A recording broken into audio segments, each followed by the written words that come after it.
Hello, welcome back to Armchair Armory. I hope everyone is doing well. Hope all is well on your end. We are in difficult times at this moment. We've just received news in the UK that more COVID restrictions are being put in. And all we've got to do in this time is stay strong and keep together. Just keep persevering. Quite similar being an Arsenal fan. It's just about persevering, in my opinion. Anyway, microphone's gone all over the place there. Anyway, we've got Southampton this weekend on Saturday in the blackout, 3 p.m. kickoff. So, what to say? So obviously we've just come off of the back of losing 2-1 to Everton. I was quite surprised by the amount of negativity and vitriol. I mean, it was a poor performance, don't get me wrong. I'm not going to sit here and defend it because I can't. But I was very surprised by the kind of violent reaction, the kind of Exorcist level reaction to this result, to the Everton result.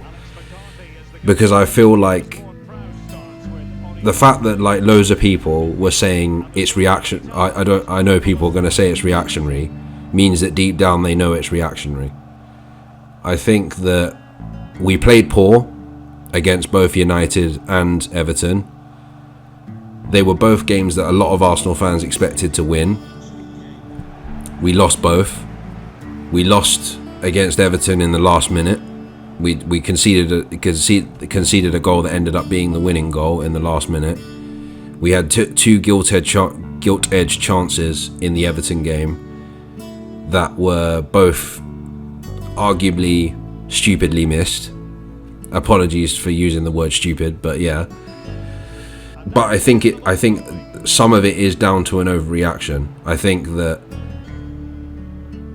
to say that, I mean, then again, I don't know. Like I've said before, I've always been, since Arteta was appointed, I've always been 50-50 on him. I've always been kind of like, let's see what he can do.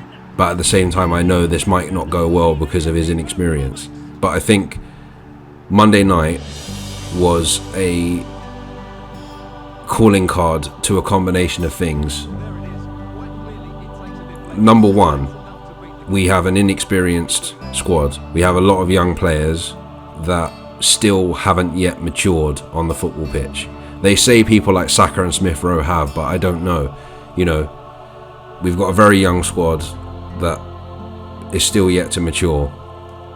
We've got experienced players, Aubameyang, Partey, Lacazette to some extent, that don't seem to pull their weight or seem to decide when they want to pull their weight. And they don't, and there's a lack of leadership there, which is a problem. And then the final thing is, obviously, we've got an inexperienced manager. Now, I'm not going to sit here, and I've said this before, and it'll be my hill to die on. I'm not going to sit here and say that Arteta is a bad coach, because if he was a bad coach, he wouldn't have won trophies, or he wouldn't have won the FA Cup and the Community Shield. I think the fact that he is naive in some of his decision making. I think that he's quite ruthless in terms of how he ostracized players. Like, I don't understand why Pepe didn't come on Monday, but at the same time, I don't think that this is just down to him. It's something that really pisses me off about people that are on the quote unquote Arteta out bandwagon, is that they always bring up stuff that has nothing to do with him. So they'll say things like, "Oh well, 2 8th place finishes." Are you forgetting that like 30% of the season was, or 40% of the season was Unai Emery in his first season, his first half season at the club, Arteta's first half season at the club. Yes, it's not good enough. You know, the problem is that the expectation was probably raised by the fact that he won the trophy. When he won the trophy, it was like, okay, yeah, so we can see something here. We obviously had a very, very poor season last season, and he was backed in the transfer market, and this is probably why there is such a negative reaction to the situation that we're in now. That we've lost 2 games in a row. He was backed in the transfer market, and now we're sort of like slipping down the table again. But if you look at the bigger picture, and again, it's something I have to keep saying over and over and over and over, and people just ignore it. Well, I suppose when people have an agenda and they have an opinion in their head, they're just going to stick to it. I know I do. I know if I've got an opinion, it's very hard to change my mind. And that's not just football, that's a lot of things. But anyway, so I think that we have been subpar since 2007, maybe 2008, 2009. We've been subpar. Arsene Wenger was keeping us in the top four until he got tired. He should have gone after the FA Cup win against Hull. He didn't, and we kept him for too long, and that is part of the problem. I'm not going to sit here and blame Arsene Wenger because I love Arsene. He's a big part of my childhood. I cried when he did his speech at the Emirates on his last day, so I'm not going to sit here and say, oh yeah, Wenger's the reason why we're in the situation now. I just think we held onto him for too long due to sentimentality, and then by the time we brought in a new coach, which I don't actually think Unai Emery was the first choice. I think that Max Allegri was the first choice, but Allegri wouldn't come because of the amount of money that Arsenal were willing to spend. We got Emery. The communication barrier was a problem. We had this weird Casa Nostra model going on with Raul Sanllehi. I know he's not Italian, but yeah, we had that kind of thing going on, like some weird dodgy shit going on. You saw the whole Pepe deal and that kind of stuff. It was just a hierarchical chart that didn't make any sense. Essentially, we lose Sven Mislintat, we lose Raul Sanllehi, and we have to rebuild again. So basically, we're just doing a rebuild within a rebuild. The club obviously have seen Frank Lampard go to Chelsea. They've seen Ole Gunnar Solskjaer go to Manchester United or be made permanent at Manchester United, and they probably thought, well, there's an up and coming coach over at Manchester City that's doing really well. Let's get him, and he happens to be a former player. And don't get me wrong, like Mikel Arteta is not an Arsenal legend. He's more of an Everton legend than an Arsenal legend. But still, I always thought he was a decent player. I didn't think he was like amazing. I thought he did a job, basically. He was like the El Neni of the time. If he ever heard this, he'd probably... I wonder what his reaction would be to me saying that. Anyway, so we bring Arteta in, and it was always going to be an uphill battle because we'd already had this rebuild after Wenger, and then we had to rebuild again after everyone else left with Emery and Sanllehi and all that kind of stuff. And we get to a stage this season where the team is completely different. We've got rid of all the kind of mercenaries. I'm not going to name names because I can't be sure that they were that, but we get rid of those guys and we end up with a brand new team that seems to be playing well. Despite kind of like the backlash over Ramsdale and all that kind of stuff, we seem to be playing well. Or we start off badly, but then when the team comes together, when White comes back from injury, Tomiyasu comes in, Ramsdale comes in, we start looking good. We go on this 10 game unbeaten run and no one's batting an eyelid. No one is talking about like the process is shit and all this kind of stuff. We lose to Liverpool. Everyone's very mature about it and kind of moves on. I was the same. I was kind of like, I didn't expect to beat Liverpool. I didn't expect to get a result at Liverpool. I just thought that if we did, it would be good. It would be a bonus. We beat Newcastle. Great bounce back, but there'll be people out there who'll say, but well, you're expected to beat Newcastle. They're 19th or whatever. Fine, we beat Newcastle. Then we come to Manchester United, who at this point are in the, well, I'm not going to go as far as to say they're in the mud, but they weren't playing well. They were in transition. Ollie had just left. Ranić was coming in. They had Michael Carrick. Everyone, again, it's the arrogance of football fans, is that like, arrogance and fickleness of football fans, of like, oh, well, because Carrick's still in charge, we must be able to beat them. And it's kind of like, no, that's not how it works. I admit that we had a very conservative and kind of uninspiring performance against them, but I don't think we deserved to lose. I don't think we were so bad and United was so good that we deserved to lose. I think, and I said this to somebody that I work with that's also an Arsenal fan and is very kind of like, I think he's leaning towards Arteta out. He said that, oh yeah, we were shocking, blah blah blah, and it's like, well, but yeah, we didn't play well, or it's not that we didn't play well, that we played Similarly to Everton, we played timidly, but I don't think that was the reason that we lost the game. We lost the game because Ødegaard made a mistake. That's the reason why we lost the game. And we didn't kill them off when we could. When we had them on the ropes after that first goal, if we'd scored another one, completely different game.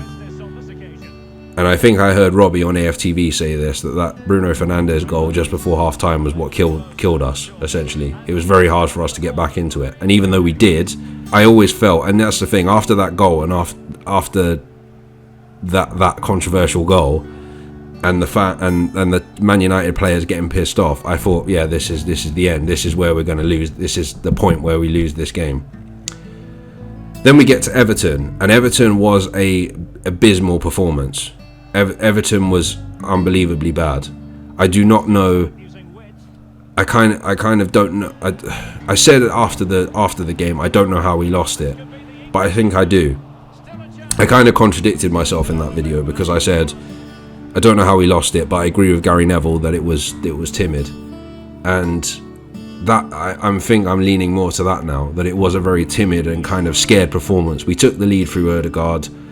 We decided to sit back and let invite on the pressure, and if you do that for long enough, a goal's going to go in. We had the warning signs because they had 2 goals offside. It was going to happen eventually. They were going to score.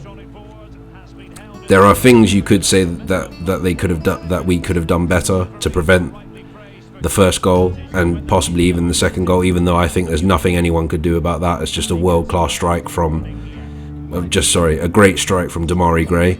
But yeah, it's kind of like, where do we go from here? And that's the thing, I'm kind of at this stage now with Arteta. I'm still 50-50. I'm still kind of like, let's see what happens. But if things get bad, as I said after Villarreal last year, I would not be surprised if he got sacked. You know, if we lose to Southampton and then lose to West Ham or drop points against West Ham and Leeds the next 2 games after Southampton, I wouldn't be surprised if he got sacked. But at this moment in time, I don't think he will. I think it's pointless unless you're just trying to make money and rant for clicks and views. There is no point in saying Arteta out or campaigning for the manager to go, because it's clear that the club back him. It's clear that the club want him to do well. It's only when it becomes untenable, where us getting back into Europe or something like that happens, that's the only time that the club will probably act. At this moment in time, he is not going anywhere. I can tell you that for free. He's not going anywhere. So the more you lot complain, the more the club will just dig their heels. So what we got to do is we got to back the team. You're allowed to criticise the manager. You're allowed to criticise the players. You're allowed to say whatever you want. But my problem is just the kind of like when you make it the be all or end all of why you support Arsenal, and that is the problem. That is what becomes the problem. So we have to back the team. Southampton. Again, another team with similar to Everton in a way, like quite in different form. I mean, Everton were in a worse position, which is probably another reason why a lot of people were annoyed, because they were in the mud. You know, their fans were protesting and things like that. So again, I think with the arrogance of us as Arsenal fans in particular, we were thinking, oh, we should roll over these guys, and when we didn't, that's why people get pissed off. That's why you see people going on various YouTube channels and podcasts and stuff like that and going crazy, because they probably had in the back of their mind, oh, it's easy win, we should win this easy. And that's the thing, like, nothing is ever easy. So what we've got to do is we've just got to back the team. That's what we got to do. So we play Southampton at the Emirates on Saturday. They currently sit in 16th, so they are, oh god, they're literally like 6 points off the 6 points off the relegation zone. Their last game was a draw with Brighton. So in the last 5, they won 1, lost 2, and drawn 2. So again, as I say, very indifferent. It's a very winnable game, but you never know.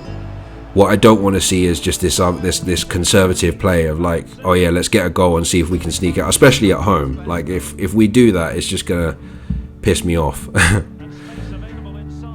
But that's all we can do. All we can do is just is back the team, and I think we will. I said that about Everton, but I think I'll say it again. I think we will bounce back in this game. I think we will win the game. Even if it's 1-0, I don't care. I don't even care if we put in a bad performance. I just want us to win, to be honest. Because I'm at the stage now where it's kind of like we just need to rack up as many points as possible. Yeah, that's all I can say really. In terms of lineup, I think it's pretty much going to be the same as what played the team that I think it will be exactly the same team that played against Everton. Maybe with Aubameyang back in, I'm not sure. Oh yeah.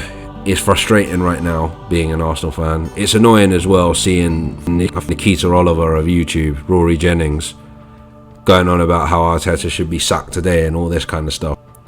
This is the thing, that people like him say things. You were saying things like, oh, I'm really, like a few weeks ago he was on the kickoff saying, oh, I'm really impressed with Arsenal.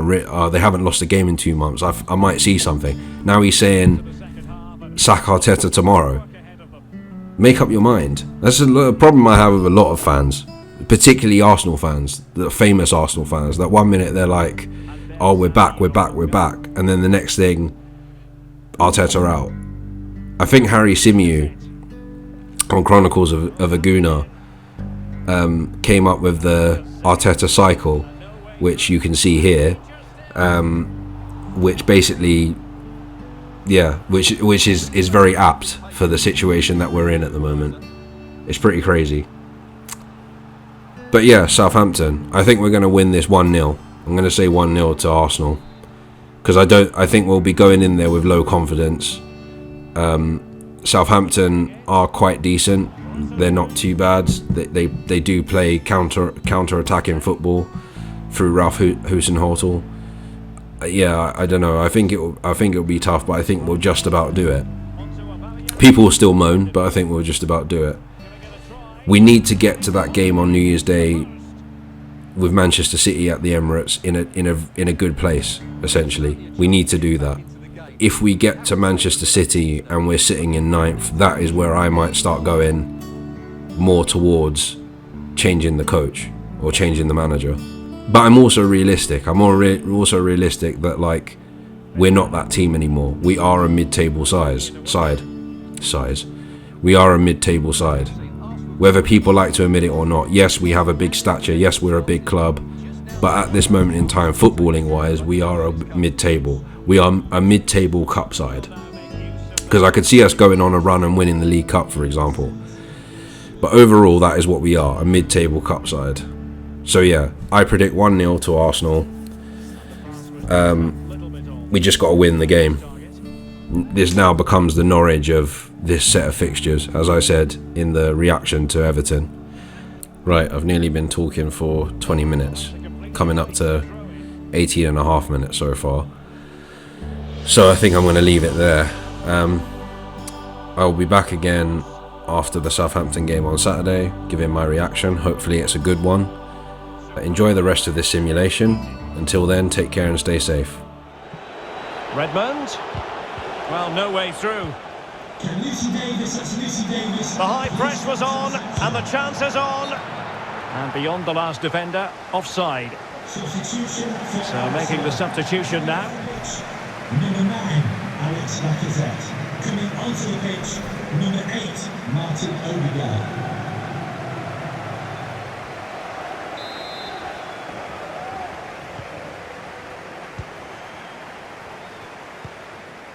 Albert Sambi Lokonga. Aubameyang.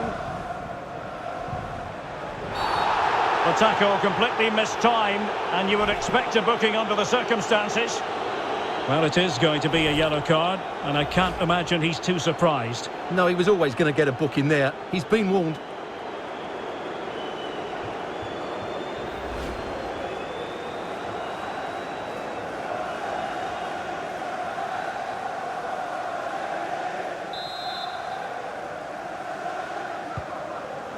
Partey. Aubameyang. Just straying offside.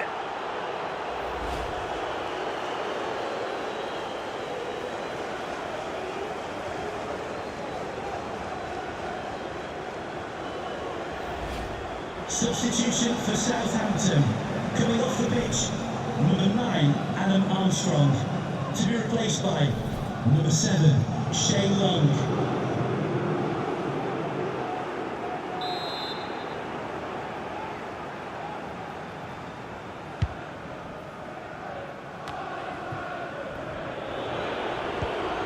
Che Adams. What a shocking pass, really.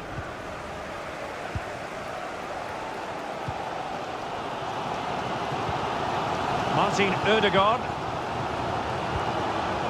Saka. Well, they know they need to stop him.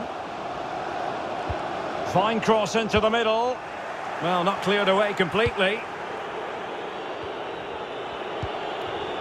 Che Adams. Well, nicely cut out.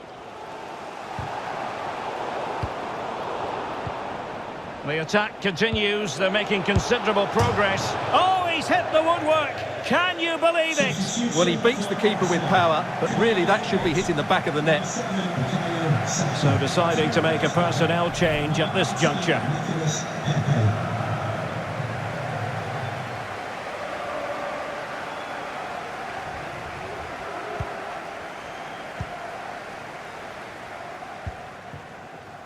Partey.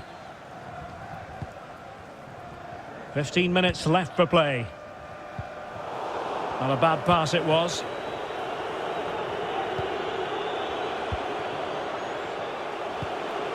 And a good-looking pass. Could be. Couldn't quite hang on. Well, the goalkeeper got there in the end. Well, his recovery is brilliant here. So athletic. Well, this game is ebbing away, and Arsenal have still got a lot on their plate. Well, it's been close, but I'm not sure they deserve anything from this game. They've just not created enough clear-cut chances. There's still time, though. Aubameyang! Oh, late drama here! All level again! Incredible scenes!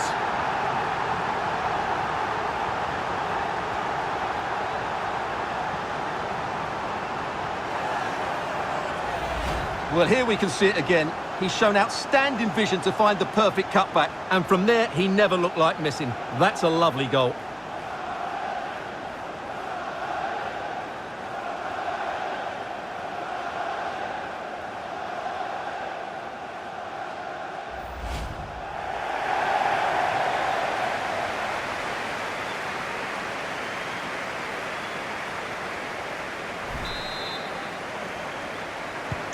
So underway again, and it's a story of parity. 2 goals apiece in this one. Well, forward they go again. Can they win this? Redmond.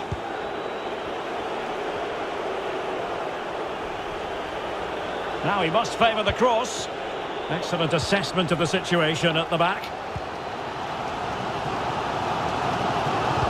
And just 5 minutes remaining. Martin Ødegaard. Oh, terrific pass. Oh, can you believe it? With so little time left, surely that will be the winner. Amazing scenes here.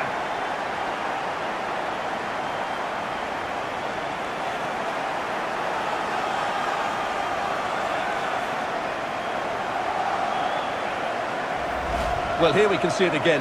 Look at the way he glides past the defender to create space for himself. And once he gets onto it, he just smashes it past the keeper with great technique. What an emphatic finish that is.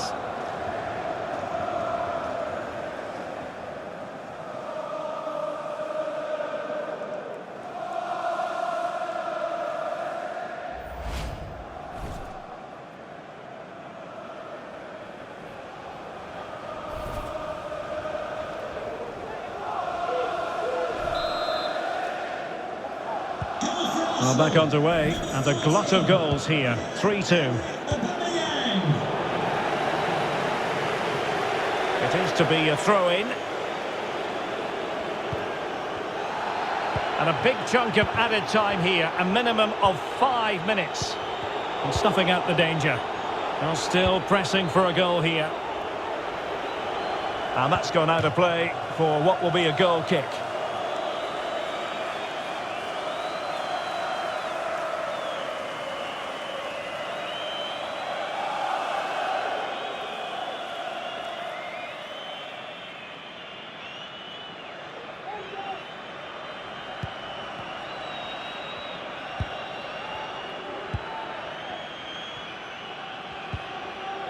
Aubameyang, showing good defensive judgment.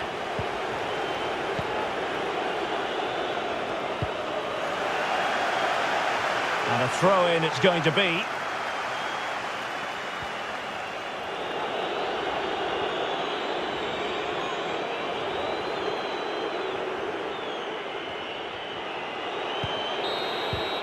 So there goes the final whistle. It ends in a victory for Arsenal. Maximum points for them. What did you make of it all? Yes, Derek, well, it could have gone either way, couldn't it? It's so competitive for much of the game, but they kept pushing, kept believing, and probably deserved the winner in the end. A great result. Well, as strikers go, Pierre-Emerick Aubameyang is among the best. Really knows where the goal is, Stuart. Well, that was a great performance. His understanding of how to find space was brilliant today. And, of course, he scored 2 really good goals.